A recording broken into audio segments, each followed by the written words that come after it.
Today on Sekulow, massive arrest as chaos turns violent in New York protests. Keeping you informed and engaged, now more than ever. This is Sekulow. We want to hear from you. Share and post your comments or call 1-800-684-3110. And now your host, Jordan Sekulow. Hey, welcome to Sekulow. We are taking your calls to 1-800-684-3110. That's 1-800-684-3110. Of course, today we are going to be looking at what's happening with these protests across college campuses, focusing in on some of where we saw the worst protests yesterday. What will they be doing next? We already now know that Columbia University, which remember announced at least 2 days of virtual school, has now gone to finish the year with virtual school. So it's not just the week of Passover or the first 2 days of Passover. There will be no on-campus classes at Columbia University in New York for the rest of the school year, which is about 3 more weeks when you include final exams. So that's how it got so out of control.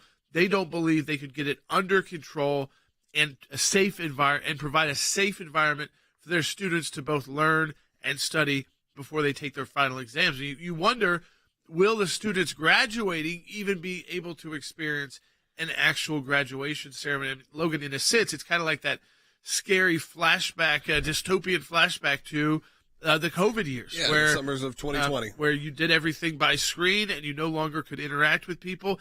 And you have to wonder if maybe some of this violence that we're seeing is even connected to the fact that people forgot how to even protest events without attacking each other because they had different views. President Trump actually talked about this specifically yesterday, I guess as he was leaving probably the court, because the fact there was obviously some pro-Trump protesters, there were some supporters, but how that balance is certainly not equal in the way that's being treated. So take a listen. It's interesting outside for great Americans, people that want to come down and they want to protest at the court and they want to protest peacefully. We have more police presence here than anyone's ever seen. For blocks, you can't get near this courthouse. And yet you have nobody up at a college where you have very radical people wanting to rip the colleges down, the universities down. And that's a shame. But it all starts with Joe Biden. I mean, we were seeing massive arrests yesterday, over 150 at NYU. And we know that because their system broke down after they'd arrested 134. But they still had more arrests there. A lot more to process. Columbia, over 100. I mean, again, when you get to these kind of numbers, Logan, you realize you don't know how many of them are actually students, how many of these are agitators. We saw it at Harvard Square, too, had been shut down for protests. You're seeing the buses filled with these arrests. But what we are seeing is a nonstop movement. It may come to a quieter time when these campuses, again, they take about a month off during their winter break. They're definitely not going to be calling it Christmas break at these schools. But what happens when they come back? And by the way, in these major cities, these protesters, I don't even know if they go to these schools. Right. It's not the same as going to a big campus, what you think of maybe in the Southeast or something like that, or anywhere Notre Dame, rural. or anywhere there. Exactly, where there's just a big college campus. It's not really set up that way. These are city campuses that can be overtaken easily block the streets. by protesters, like you said, who may have no affiliation to the school. And that just is what's happening nationwide and worldwide. We're going to be hearing later on in the next segment, Rick Grenell is going to be joining us to kind of discuss that. And then later in the broadcast, we'll be joined by John Ondrasik, who you know from Five for Fighting, the band. He was over in Israel just this past week, performed at Hostage Square. We're going to talk about that the night of the attack from Iran. So we're going to talk about that. That's going to be really interesting. That'll be later in the broadcast. This is a great time to get your phone calls in, though. 1-800-684-3110. The thousands of you watching online, this is a great time to actually be heard. 1-800-684-3110, as we are now in the tail end of our Life and Liberty Drive, where all donations to the ACLJ are effectively doubled. And if you become a recurring donor right now, you can join over 21,000 ACLJ champions, that's what we call you, who fight with us each and every month. We've seen sort of the hatred spell out, obviously, during the Passover holiday. And now, like Jordan said, schools are having to go virtual because of it. But we're going to fight back. Go to aclj.org right now. Support our work during this Life and Liberty Drive. We'll be right back with Rick Grenell.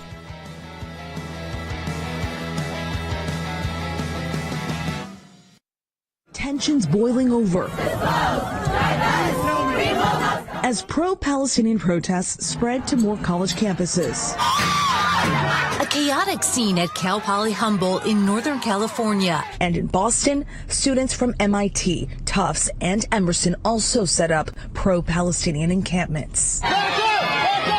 And at New York University last night, the NYPD broke up a pro-Palestinian encampment. At Yale, at least 47 students were arrested during a protest.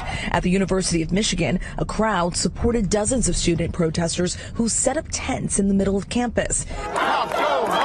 In California, these students barricaded themselves in a building at California Polytech. At Columbia University, tensions are also high.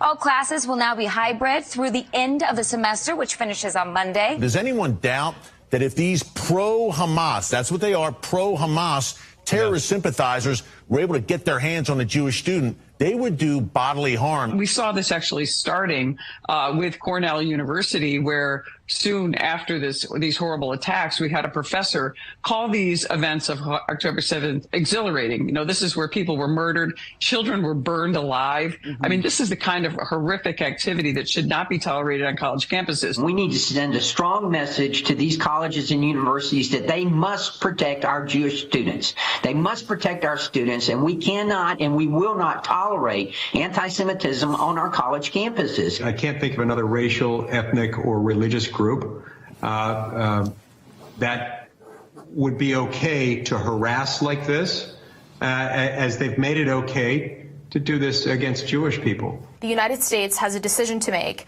about whether or not it's going to be on the right side of history. And first and foremost, that starts at our most elite, prestigious institutions here. Yep.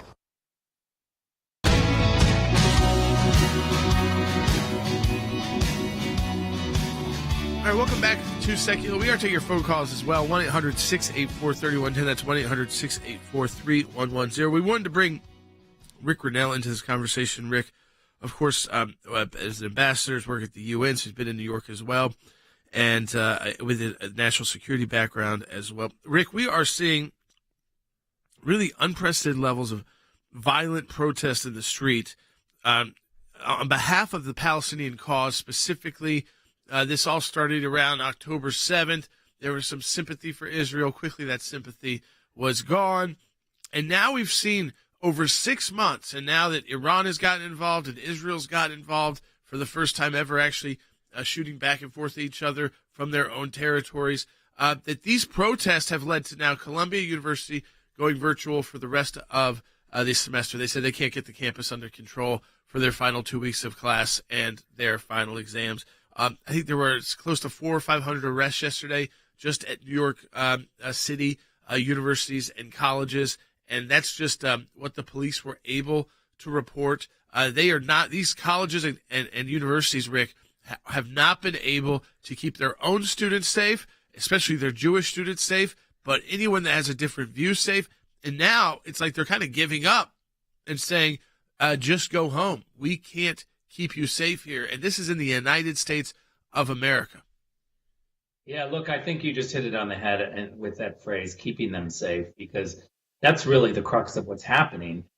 We live in America where you get to protest, you get to dissent from government action, you get to say whatever you want, except, I guess, if you're Donald Trump. But the reality is that that's what we celebrate in America, is dissenting views and protest. And I'm all for having this conversation in a rational way. What I think that the far left has done, though, is they've hijacked this process. And now they're canceling the other side. They're intimidating the other side. They're putting violence against the other side. People don't feel safe. And that means that my voice then doesn't get to be heard because you are intimidating and seeking violence against me and silencing me. That, to me, is where the university president should come down. They should say to these protesters, this is your area. You have to stay in this area to protest. I find nothing wrong with telling people in a public square, you have to stay in this corralled area. Speak up, have any sign you want, don't be violent. But when people walk down the campus, they have a right to avoid you. They have a right, if they feel unsafe to go around you. And right now, this crowd, this mob is following people, intimidating them, and even starting with violence. This is unacceptable, and the presidents of the universities need to start acting. Yeah, there's other ways law enforcement can be utilized here. I mean, again, you want to be careful. It's there's a mix of students here, of agitators here. These are also, a lot of these are in city campuses, which are even more difficult to track. Who are the actual students? Who are the actual just bad guy protesters utilizing this? But like as you said, Rick, they're not like in some college square area that you can avoid. I mean, they are, when you look at the photos, they are blocking buildings. You can't get into class. They are tracking down students who they think are Jewish or heading to, or maybe have a yarmulke on, and they are harassing them and even getting violent. And the arrest, it just seems to me, this is the interesting part about this moment. And we saw it in the Golden Gate Bridge. I mean, this movement in the United States is growing, Rick, and I think it's waking a lot of Americans up to the fact that there's a significant group, not a majority, but a significant group of people in the United States of America who take a view, which is very anti-American, but as like Rashida Tlaib said, we will use the U.S. Constitution and all the rights guaranteed to us to take their policies down. Well, one of the things that we have to be very proud of is that we have a U.S. Constitution where you get to speak your mind. And so if she's trying to manipulate the process, it doesn't matter. She's participating in the greatest system in the history of the world. But I do think that we have to play smarter, and we should be able, in a college campus, for instance, it's a private university, they should be able to shut it down and only allow students on campus or staff members. If you're a professional agitator, which it's clear there are many in these situations, if you're a professional, goer to violence and events, and it doesn't really matter what it is, you just want chaos, and so you cover your face and you create chaos. I don't think that you have a right to be on the university campuses. The university presidents should shut that down. Take IDs, and if you are a student and you want to protest, then you have every right to do that as long as you're not violent. Yeah, I mean, I've seen that. I remember in my college days, we couldn't get into any buildings without having all of your right IDs. I mean, I went to a university in a city as well, GW, so we had protests. There was 1 week we had to shut down. It was when the World Bank meeting was happening, or the IMF meeting, and the school decided they didn't think they could keep the students safe. There'd be too many protests, and so they sent us home for a week, and they closed classes. But they did that preemptively for 5 days. It wasn't like these events, which they could predict, but it's like they let them get out of control while their students and faculty were there, putting them more at risk. They didn't do anything preemptive. They didn't say, you know what, this is a week that's going to be ridiculous here. We're already seeing the protests. We don't have enough security. We know it's Passover. Let's send it's everybody, a holiday for a lot send of them home kids. for a week, and so that these protesters have no one actually even follows their protest because there won't be anybody here to protest at. Yeah, I don't think they were thinking three-dimensionally, if you will. They weren't really looking at the calendar going, okay, this could be a problem. Maybe we need to think about how our student body, but not only our student body, how other people, as Rick said, all of the people in masks will treat this situation, because that is the problem. You can see those telltale signs. Now, I do think there's some, the sort of glimmer of hope, the silver lining is when you have a situation like what happened at Google and at YouTube, where they had, dozens of their employees protest, and those employees were fired, as they probably should have been, as they were doing a sit-in in their CEO's office. If you have more actual action happening, where you have big companies saying, look, we don't even care if you're out there protesting, but as soon as you bring it on our property, now we got a problem. That could start solving this, giving a solution really to these over-the-top protests that are happening that are filled with threats. Yeah, I mean, the other idea that I believe it was France who put this forward, and I think it's a really good idea, is that if you're going to be protesting, you can't cover your face. I don't believe that you have the right to be anonymous, because then if you commit some sort of crime, we don't know who you are. And so if you're going to go into a mob, if you're going to protest, I am totally comfortable with saying that you've got to be identified so that we know you're not hiding something that's going to create violence. Yeah, I mean, listen, this is what the police they encounter, and it's a mess. It's because you could say in the United States, we've had this long discussion throughout our history that you can have anonymous speech. Is this anonymous speech or is this anonymous chaos? I mean, this is, again, is it even a protest at this point? I mean, and that's when you have to start getting into the legal ideas. The fact that when mass amounts of people start being arrested, that's not that's not just civil disobedience, Logan. That is, you came to do violence, you came to injure, you came to hurt. Yes, you wanted to bring attention to your issue, but not in a positive way. The interesting thing is, though, Rick, and again, I think it tells us a lot about where our country is and why this election coming up is so important. Because it's like our country, listen, it can go one way or the other. Because I don't think this is not just a bunch of 18 and 19-year-olds on these college campuses doing this, but they're certainly going to be influenced by it. And so depending on who our leaders are is going to influence, is this the direction of our country? Is it going to be a pro-Hamas movement inside our college campuses, not just liberal, but pro-Hamas? Or is it going to be a country that understands there will be dissent, understands protesting, can respect that without turning to violence? Yeah, look, that's the issue for me is the violence. I love free speech and I want people to be able to have it. But when you are creating violence, when you're creating an unsafe environment for others to have their free speech, and clearly there are Jewish students who are feeling intimidated, and they're losing their right, that's unacceptable. You're not allowed to do that. You're not allowed to take someone else's safety away from them. Rick, as always, we appreciate your analysis and being part of our team at the American Center for Law and Justice. And folks, Rick is part of our team, Logan, because we've got folks who are the ACLJ champions, and because they take part in our Life and Liberty Drive. We are in the middle of sending right now 43 demand letters to different countries calling on them to designate Iran's Islamic Revolutionary Guard as a terrorist group with new sanctions. We secured religious accommodations during Passover at Georgia State University. We're battling 18 FOIA lawsuits. We'll talk about one of those. We come back from the break, and it is a time to defend Israel, both abroad and Jewish students and people here in our own country in the United States of America. You're right. This is that moment. Defend Israel, and Jewish students are being attacked on their campuses and at their homes. Give a gift right now, and it will be doubled by an ACLJ supporter as well. You can also become an ACLJ champion by going to aclj.org and opting in. Become a monthly supporter. We are starting to wrap up this Life and Liberty Drive, and these are the days we really could use you. Individual donations are great. Monthly reoccurring donations are amazing as well. We'll be right back taking your calls.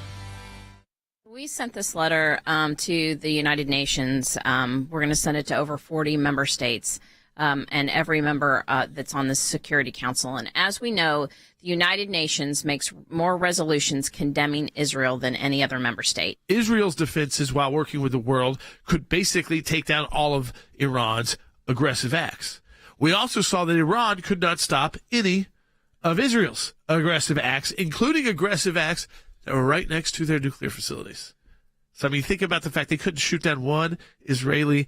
Their defenses didn't work. It shows Israel kind of showed what they could do without having to do it. And so far, we have not seen a response yet back from Iran. We want to point out to them that their own Security Council resolutions, actually Security Council Resolution 1373, condemns terrorist attacks and reaffirms the inherent right to self-defense and requires that all member states prevent and suppress the financing of terrorist acts, as well as freeze funds and other financial assets or economic resources to anyone who participates or facilitates terrorist acts. So we're pointing out that Iran funds, facilitates, and participates in terrorist acts, and under their own resolution, it requires that member states actually have sanctions and take other steps to punish Iran, and we call on the member states to do that.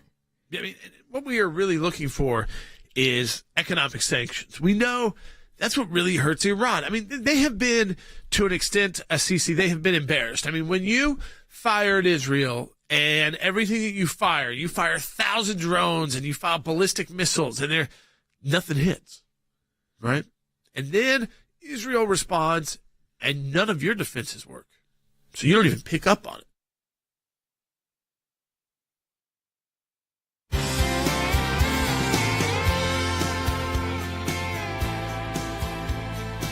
welcome back to Sekulow. We are taking your phone calls to 1-800-684-3110. That's 1-800-684-3110.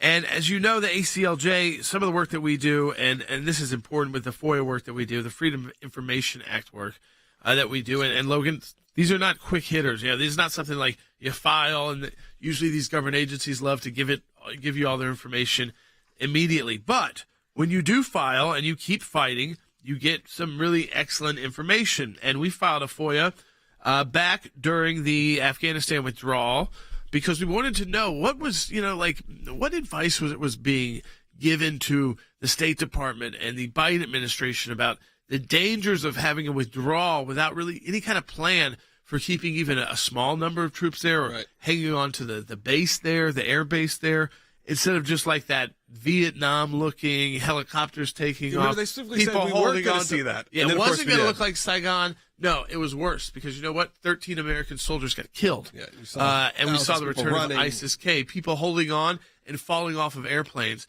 at 500 feet high in the air. I mean, it was disturbing imagery to this day. And then we found out through our FOIA, which, by the way, we had to go to court to get this information from the State Department. A major NGO, a liberal organization, was providing information to the State Department between October 1st and October 30th regarding what the outcome of the final U.S. withdrawal of Afghanistan would look like.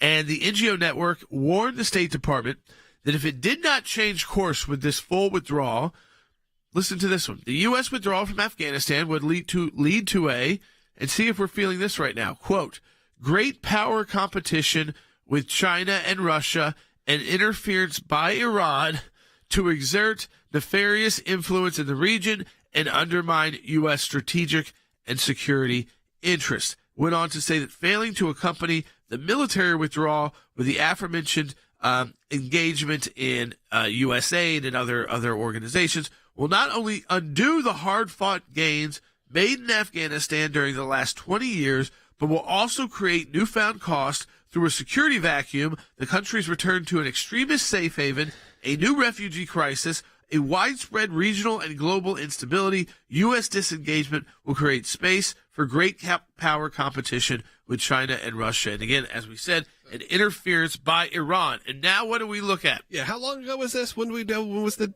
time?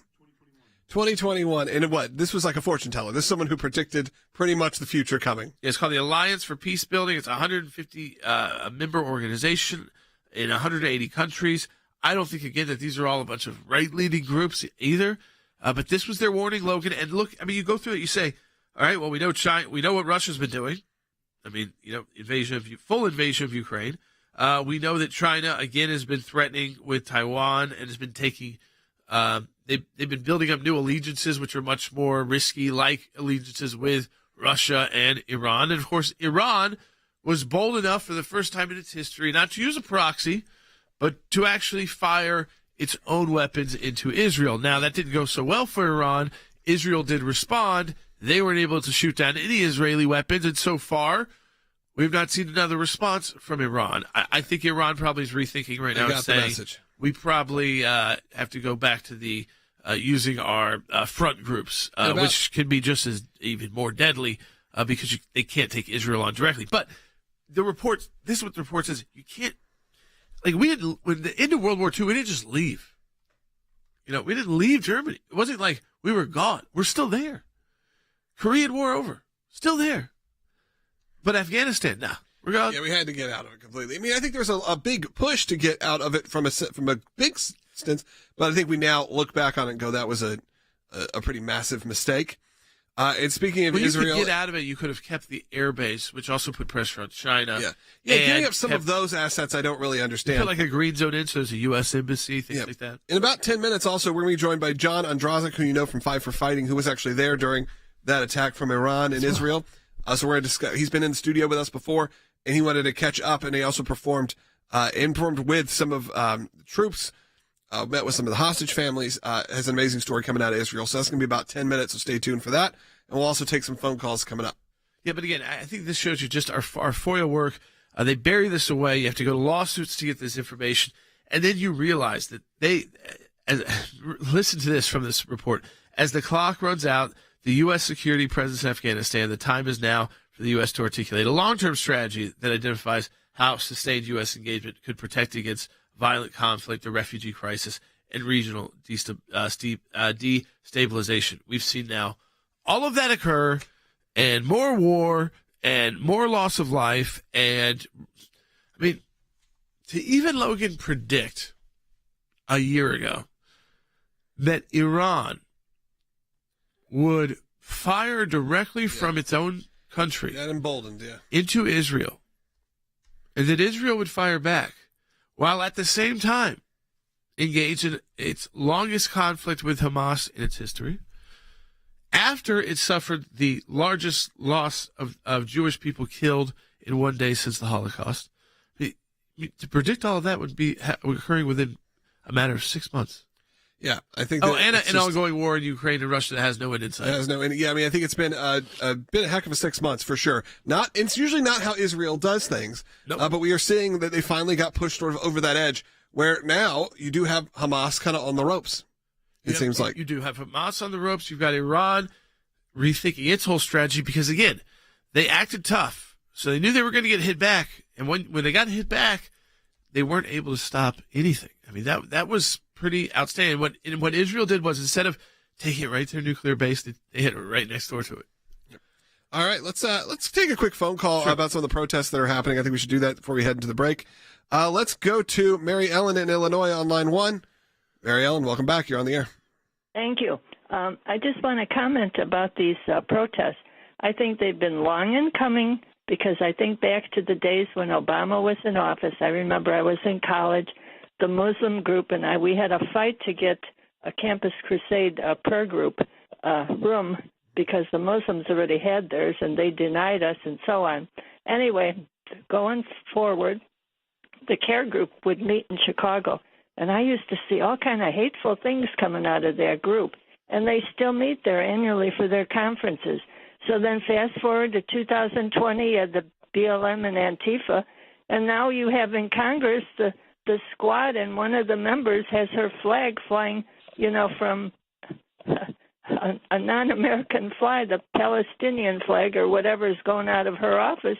And it's like it's well organized and it's been planned for many years. So this is no surprise, but now it's more out in the open. Yeah, well, listen, I think they're more emboldened because it's more acceptable within their communities. It's not like the universities, because they're condemning the violence. They're not condemning the fact that they're supporting terrorist countries. Yeah, I mean, I think they're now having to flash back to a few years ago when the protests hit the streets and go, okay, now this is starting to feel eerily similar. Right. Obviously, we feel differently about this, and I think a lot of people feel differently about this than they would have any of the other protests. And you go, well, how do we treat this? And I think there's concern with the universities. They don't know what to do. No. They are put in a place where their student body and their faculty may not be on the same page in a very different way. So we're going to keep taking your calls, 1-800-684-3110. But also we have a second half hour coming up, so make sure you don't go anywhere. If you do lose us, join us on ACLJ.org anytime, or on our podcast, or on YouTube or Rumble. We are broadcasting there right now. If you're watching on one of those, say hello. I'll be checking those comments in this very quick break. Only about a minute left in that, or a minute break. Support the work of the ACLJ during the Life and Liberty Drive right now at ACLJ.org. Less than a minute. We'll be back. Folks, last year we launched our first ACLJ Life and Liberty Drive, and even we couldn't anticipate how successful it would become. Thanks to you, our ACLJ members and champions. The rights to life and liberty are the cornerstones of our constitutional republic, but they are under attack. That is why we're proud to announce the return of the ACLJ Life and Liberty Drive. This month, we're redoubling our efforts to beat back the radical left's attacks on your constitutional freedoms, and to defend the sanctity of human life, not just here at home, but around the world. The lives of the unborn, the persecuted around the globe, and our family, friends, and allies in Israel. This is your moment to get in the fight. Every tax-deductible gift you give will be doubled through the ACLJ Life and Liberty Drive, giving you twice the impact to defend your freedoms and help us fight to literally save lives. This is your time. Go to ACLJ.org right now and join us in this fight. Keeping you informed and engaged, now more than ever. This is Sekulow. And now your host, Jordan Sekulow. All right, welcome back to Sekulow. We are taking your phone calls to 1-800-684-3110. Logan, we take one of those in the first segment. I did want to update people today, too, because, again, the Trump trials that are ongoing. One, they figured out the bond deal, and that's the Letitia James case. That is not the DA Alvin Bragg case. Today, what they're figuring out in the Alvin Bragg case, after they had some opening statements from the prosecution and defense, and even brought up one of the first witnesses, David Becker from News of the World, all those different wonderful news. National Enquirer, yes, your National Enquirer and the American media, I think is who owned it. And he is no longer CEO, but again, he was not done testifying yet, so I think he will testify more today. But before that, they were going to get to whether or not President Trump had violated the gag orders, which also brings up constitutional concerns because, of course, you've got these individuals that are testifying against him, saying whatever they want about him. I mean, some of these who are people who have been to jail for lying under oath, and he can't respond in public. Yeah, he can't defend himself. So there are some issues not typical in a court case because he is a public figure running for the highest office in the land, representing one of the major political parties. And so again, if you violate a gag order, what can a judge do? It's usually a fine of $1,000 per violation, but it can be, if you combine a bunch, like 3 or 4 even, you can actually send someone to jail for 30 days. Yes, I mean, don't think that will happen. That's an update there for that. I think you should know that. That's what's happening We today, will take more comments on that, too, in the sort of last segment of the broadcast. We do have a lot more calls, though, coming in right now. I do want to take some of these on the situation in Israel, or not Israel, the protests that are happening about Israel and about what's happening here. Let's go ahead and take one of these calls. Let's go to Gray, who's calling in North Carolina. Gray, you're on the air, watching on Rumble, our free speech platform that we're happy to be on. Gray, you're on the air. Hey, great. Hey, thanks for taking my call. I'm a proud champion. I've been listening to you guys for years. Hey, I'm a little concerned about, they're arresting these rioters and protesters. And as they're doing it, they're screaming at the cops because they know they're going to get let out the next day. If not even sooner than that. I mean, I think a lot of these protesters, I would imagine, because of the prisons are so full, the holding cells in New York are so full of violent criminals, I think they're taking them, maybe down to a precinct. Maybe they are booking some of these, but I think some of them are getting them out of the area. Yeah. And then just letting them out. Yeah, that's probably likely what's happening for a lot of protests. You'll see that. It'll be, quicker. Even some of the ones we've represented, like pro-life protesters, sometimes they go to jail for a very long time. Sometimes they go to prison. But sometimes they're just sort of arrested, moved out of the way, processed, and released. So, right. And in this situation, are they even being processed? I think that's why these numbers are all over the place. Like how they said in NYU, they stopped counting at 134 because they could no longer. Their system broke down on campus. Police. I mean, at some point, yeah, right. They're overriding the system. So I think, yeah, at best, they're getting out the next day. Worst is they're getting out in an hour. And they're going right back to do the same thing, which is why I think you saw Columbia, and we'll see if others have to make this move, Logan. And I think some of it depends on how your college is, how the campus is set up within these cities, and how dangerous they become. If we see other universities and colleges make the same decision that, hey, we only got a few weeks left. Most of that is just exam prep and exams, which a lot of those are done on computers now anyways. So just send students home. But, then who's going to pay for these schools? At a certain point, to not be there. Going to Columbia virtually is not the same. No. Hey, coming up in the next segment, we're going to be joined by John Ondrasik. You know him, like I said, from Five for Fighting. He has his song Okay, which is about the situation in Israel and really came right after the attack. And he was there performing during the attack from Iran. Just a few hours before that attack happened, he was on stage in Hostage Square. We're going to talk about that with him and just get an update. You saw him maybe a few weeks ago or a month or so ago on this broadcast, and we continue to support him as he's been doing this. So John Ondrasik joining us next. Support the work of the ACLJ during this Life and Liberty Drive. We really could use support right now as time is ticking on this month. This is the last time in the month of April you can get your donations matched. So right now, go to aclj.org. We'll be right back with John. One does not have to be Jewish to support Israel in their fight, our fight for freedom, democracy, life, civilization against those who want to tear it down.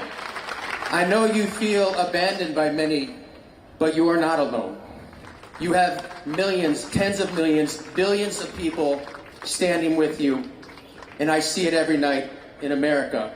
This is a time for choosing.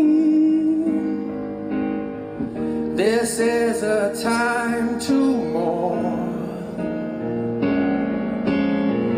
The moral man is losing, forbidden, lost, forlorn. I don't understand how you can look yourself in the mirror. I don't understand how did that blood fill up your eyes? We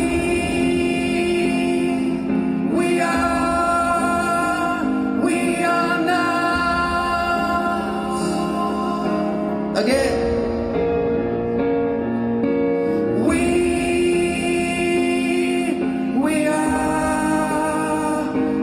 are not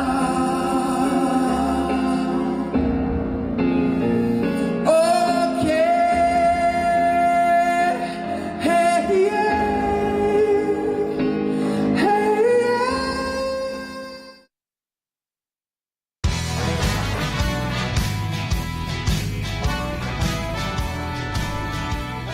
Welcome back to Sekulow. We are excited always to have our friend John Ondrasik from Five for Fighting on. And you just saw, if you were watching on any of our social feeds or watching on YouTube or Rumble, you just saw a live performance and talk from John just a few days ago, really, in Israel, and just a few hours before that attack from Iran. And I think we got to start there, John. Even since you've been here in studio with us, you've been to Israel, I think maybe multiple times at this point. You've been speaking around the country. You've been talking with students, and you've obviously seen what's been going on in college campuses. But you were there to show your support, and maybe just give us a bit of a brief kind of recap of what all went down when you were over there. Yeah, nice to see you, Logan. You too. After kind of OK came out and Israel shared it on their social media, I got, thousands of emails from Israelis and Jewish people who feel abandoned by the arts. And I was on tour. I'm still on tour, but I had a 6-day break a week ago. And so I went over to Israel. Some folks asked me to come, and I met with some injured troops, jammed with them. I met with many of the hostage families, which is, there's no words for that, just excruciating, but told them, of course we have their back. And yeah, I was asked to perform at the Hostage Square rally every Saturday night in the middle of Tel Aviv. They have a big rally to support the hostages. Hostage families speak. Thousands of people come. And before the performance, I heard an announcement I'd never heard before, Logan. The announcement was this: in event of a missile attack, please shelter in place, lay on the ground, and cover your heads. And I'd never heard that before, but here's the crazy thing. Nobody left. Nobody left. That just shows you the kind of fortitude of the Israeli people. But it was an honor to sing OK and Superman for them, to say some words. It reminded me of my performance at the Concert for New York, to look into their eyes and see their pain. And you're right. When I walked off stage, they said, airspace is closed. You need to be in your hotel in your safe room by 11 o'clock. And yeah, me and my son kind of wrote out the Iranian attack, and shout out to the Iron Dome, or we may not be talking right now. Yeah, I think that's an amazing story, but also an amazing piece of technology that has been really showcased over the last few days, as the last few weeks, as we've seen, the attack from Iran. And of course, you had people saying, well, I mean, it was an unsuccessful attack, so technically it's not even an attack. It's nothing. But you were there. You heard those warnings. Jordan, I know you've been there. You've heard those warnings. Yeah. And I've been to Israel before, but not during wartime.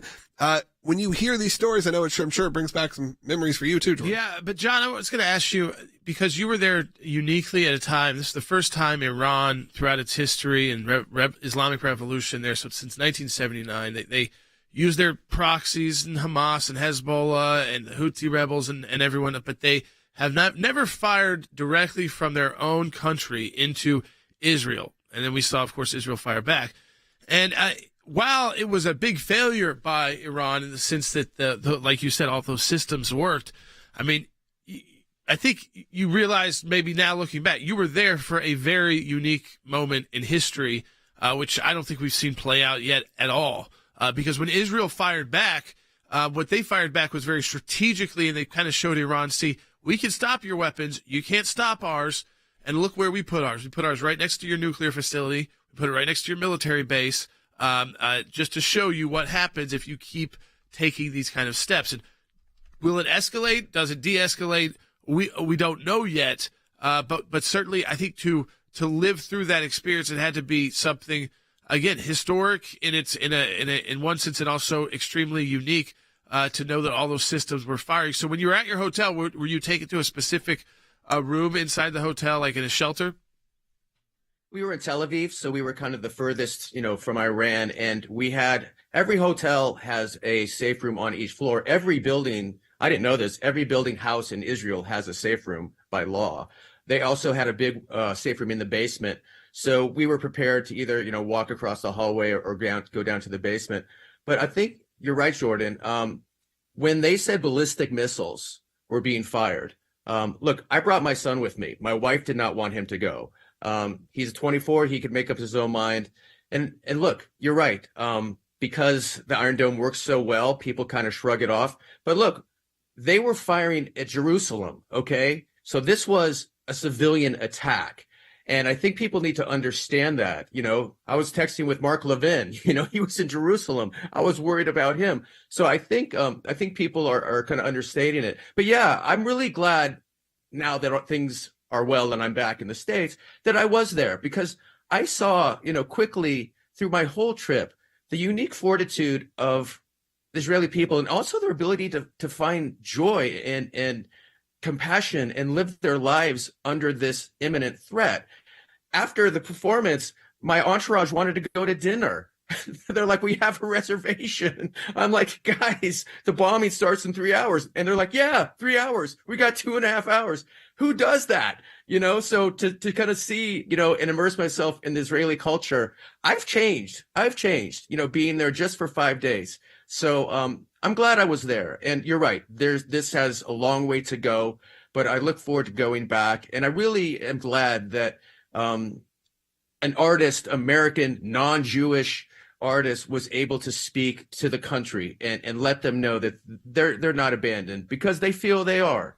And in many respects, from the music business, they have been. Yeah, I want to talk to you about that too. Obviously, we've seen the protests on campuses, especially this week, but also last time you were here, we were kind of heading into award season. It was February. We were both talking about, the Grammys were coming up and what was going to be said, or the Oscars. Was anything going to be said? We're a few months even removed from that now. And again, it feels like the entertainment industry, other than a handful of you, and I would say there'll be a very selective group of people who I follow and engage with on social media. Some of, like you, have become friends, who are out there still speaking out. And I know you have been trying to sort of rally the entertainment troops, if you will. How's that process going now, seeing the chaos that's breaking out in the streets of America? As I said last time, it's a historic shame. It feels like me and David Draymond are like, the two musketeers.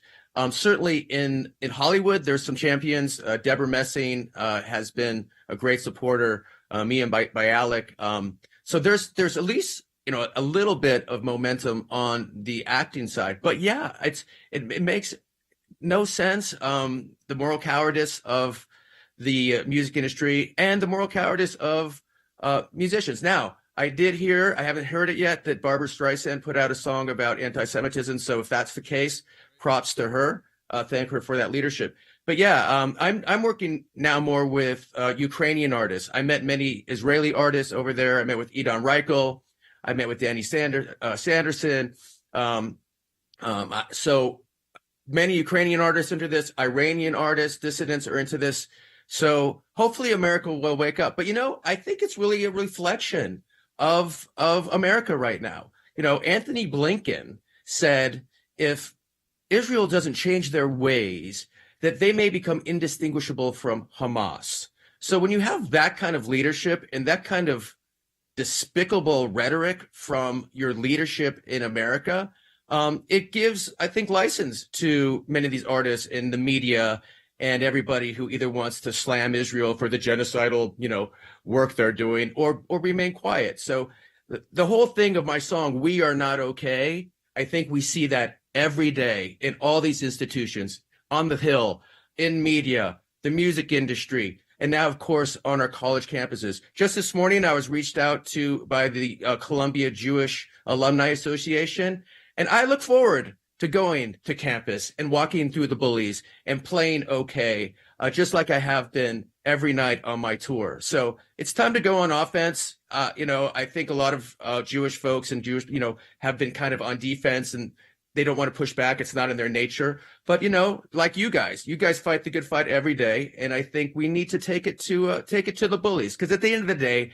that's all they are. They're bullies. They're brainwashed kids. They think they're virtue signaling. They want to cosplay Hamas. So I think you stand up to them. And, I think we can turn this thing around.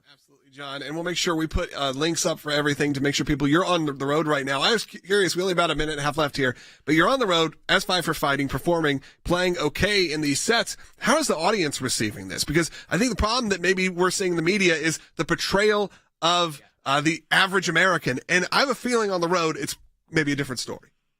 Good question, and a great experience I've had. Certainly Jewish people come up and say thank you. But I think what's more interesting and possibly more important is people who are not Jews and people who may be on the fence. I talk about the fact that one of the heroes of my video is a Palestinian woman. I talk about this as good versus evil. I talk about this as generational, those who want to protect civilization against those who want to tear it down. And after the show, so many of people come to me who, again, may not be, quite as clear on this as us. And what they say is, thank you for standing up for good. They don't say thank you for standing up for Israel. They say thank you for standing up for good. And I think that's the message we need to take. This is much bigger than Israel and Hamas. And that's one thing I'm trying to push through. So it's been really good. Of course, there's been some college students who throw a tantrum and say you never can come back. But that goes with the territory. So tonight I play Sacramento. We'll see how it goes. I was just up in Washington, Portland, very liberal cities. But they get it, man. We'll see you, John. Thank you. Go to Five for Fighting. Visit them. Go and see them on tour. We'll be right back. Yeah. Jordan, what does the Trump defense look like as this plays out over the next couple of months? For example, I'm thinking about Stormy Daniels taking the stand and the cross-examination that would take place. And this is where you'd love to have cameras in the courtroom because she signed a letter in 2018 saying that she never had an affair with Donald Trump. And that will be entered into the record. But it's just, I'm wondering if you have any insight into what Trump's defense is going to look like. Well, of course, you're going to go after any of the prosecution witnesses. And you want to do that carefully. I mean, some of them you can be more aggressive on, but you don't want to make them out to look like you're just beating people up to beat them up. And so that's why it's a careful game. But really, what are you trying to make them all do? It look like they're liars. So some have been convicted of lying before. So one of the former attorneys to President Trump has been. So you would obviously use that in court. It's a fact. It's truth. The court has found it. He served time for doing it, and in a court of law. For Stephanie Richards, Stormy Daniels, whatever you want to say, these agreements she signed, statements she's made publicly that there was no relationship, and then kind of like threats that I'm going to come out and say there is a relationship, and you start using that against people like that. Again, you go to the character and the past statements and who they are, so the jurors realize, again, you can't take anything for granted in these trials, and don't take anything for truth. You really have to sit there and think, okay, I know they're putting their best face forward, but they are going to be grilled if they do that, and that's why it is unfortunate we don't get cameras. I mean, most trial courts do allow them, but and we are going to rely, of course, on journalists to see this. But I would imagine that this is going to be interesting enough that journalists will be able to paint a pretty good picture for us. Yeah, absolutely. Jordan, thank you so much. Appreciate it. Thanks, Jordan. Absolutely. Appreciate it.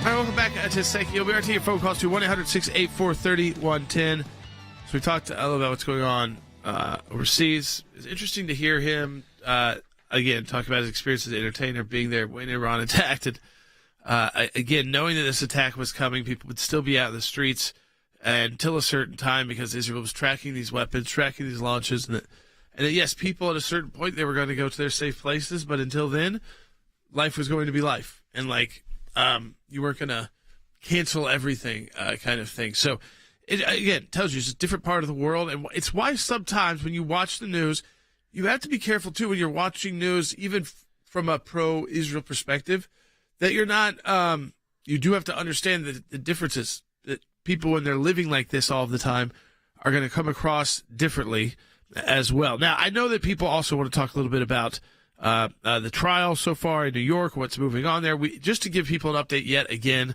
so if you're just joining us, this is day 2. Now, day 2 is mostly going to focus on did President Trump violate any of the gag orders put on him about talking about witnesses or the judge's family, not the judge himself, but the judge's family, because the reason why his family even became an issue is because his daughter runs a big fundraising organization, Democrat fundraising organization, Logan, that is fundraised for not just New York candidates, but some who have impeached Donald Trump, like Adam Schiff. So what is she able to use? Well, her dad's own trial. So, I mean, again, the fact that President Trump can't just say that without facing potentially jail, but at least $1,000 fine for each time. That's what we're talking about here. So I think some of these gag order challenges, if they are too aggressive on the prosecution side, this is how they could end up in federal court because of First Amendment issues. And you put gag orders in that are way too broad, and suddenly this case gets totally stalled out on these issues. And that's why, again, President Trump, they're not showing the court case. You're not getting audio. You're not getting video. So all of this comes down to is, what reporter do you believe? And their take on the trial that day. Yeah. They may ultimately get past that issue today and back to some of the more substantive issues, and that would be the continued testimony of David Pecker. Yeah, we'll continue to follow that and give you guys updates. Obviously, it would be much more entertaining if we could see it. Unfortunately, we can't. I think that in a good one sense, it might be good for the American people. Well, yeah, I know. Because, man, it would be... Because that would be wall-to-wall. I mean, the first coverage. 2 days is earlier because of Passover, but after that, it was going to go till at least 5 every day. It was Passover, and can we say why the other reason was?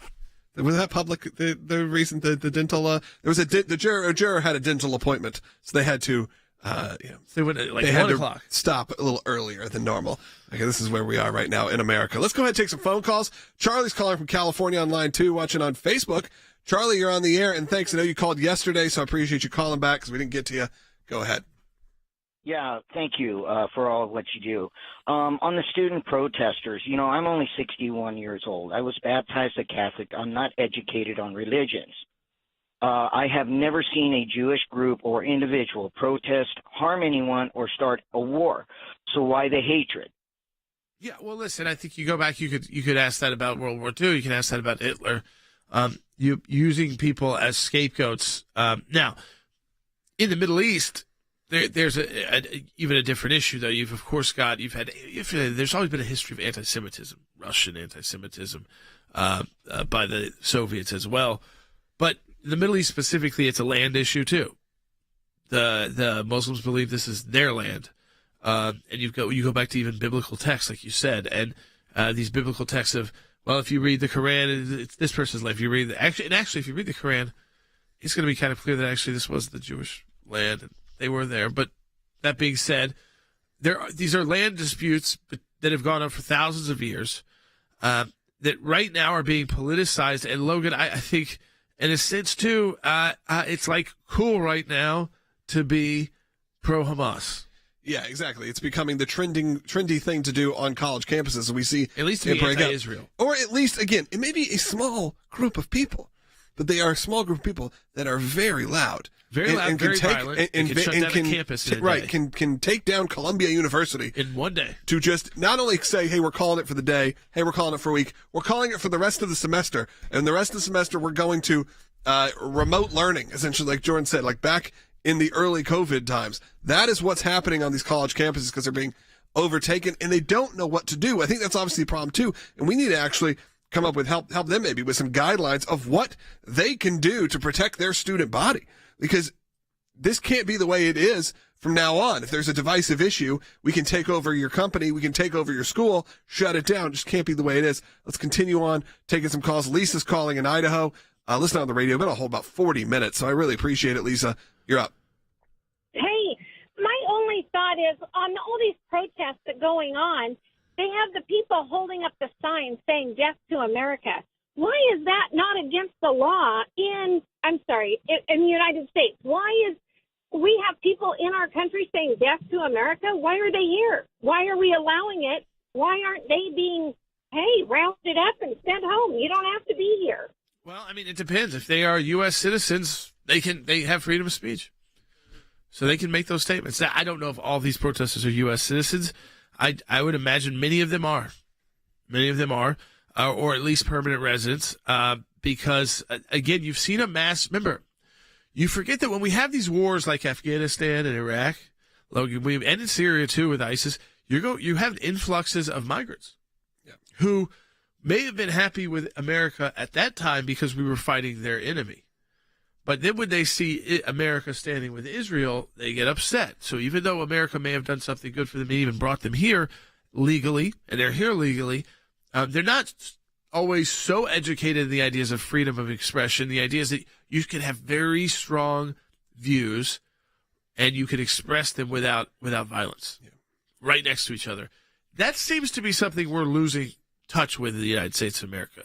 It does not feel like a country anymore where if you really have an actual debate between someone who is very much pro-Israel and let's say someone who is very much pro-Palestinian, that the crowd and the kind of the rhetoric turns hate-filled. It's why there's discussion of whether there'll even be presidential debates this go round. Can we even debate anymore as a country, or is it just hate? Right. Let's continue on. Last call of the day. James is calling from New Mexico. Listen on Sirius XM. So, James, welcome.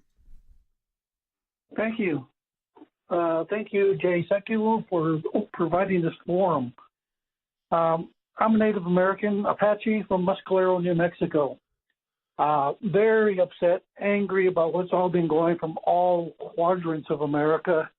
And just wondering, what can we do? I mean, legislatively, seems like the only pressure we can get is on the president. And I'm fed up with the fool. I'm sorry. Well, there's been some good moves. And listen, this is what we can do. One, you shut down the BDS movement on college campuses. States have done a great job at doing that. There can be more done, but many states have done that. Both liberal and conservative states have made those schools. You can't get federal funds if you do boycott, divestment, and sanction of Israel. Also, you can make it wrong, and you can call out this violence that has occurred this week of Passover. I didn't see Jews doing this when Ramadan began. Did you see Jewish protesters trying to ruin Ramadan for Muslims in America? No. In fact, they would probably celebrate alongside them. But what are they doing? They're ruining Passover for Jews. Hey, we only have about 20 seconds left. I'm just going to take this 20 seconds to encourage you to go to ACLJ.org, support the work of the ACLJ. You heard what we're doing in court. You also heard what we're doing in Israel and supporting. You heard from John. You heard from an amazing group of people, Rick, today. We can't do that without your support. We can't put this broadcast on the air without you. So we need you right now. ACLJ.org. We'll talk to you tomorrow.